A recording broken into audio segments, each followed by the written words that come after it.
اور جب اٹھا رہے تھے ابراہیم بنیادیں بیت اللہ کی اور اسماعیل کی، اور دعا کرتے جاتے تھے اے ہمارے رب قبول فرما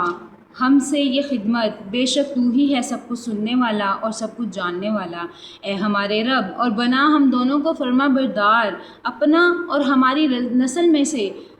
اٹھا ایک امت جو مطیع فرمان ہو تیری، اور بتاؤ میں طریقے اپنی عبادت کے، اور بتا ہمیں اپنی عبادت کے طریقے، اور قبول فرما ہماری توبہ کو، بے شک تو ہی توبہ قبول فرمانے والا اور رحم فرمانے والا ہے۔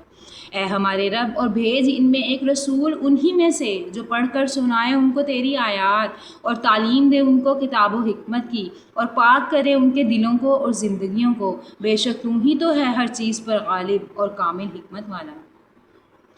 اب کون ہے جو انحراف کرے گا ملت ابراہیم سے بجز اس شخص کے جس نے حماقت میں مبتلا کر لیا ہو اپنے آپ کو، جبکہ در حقیقت منتخب کر لیا ہم نے ابراہیم کو دنیا میں، اور بے شک ہوگا وہ آخرت میں صالحین میں سے۔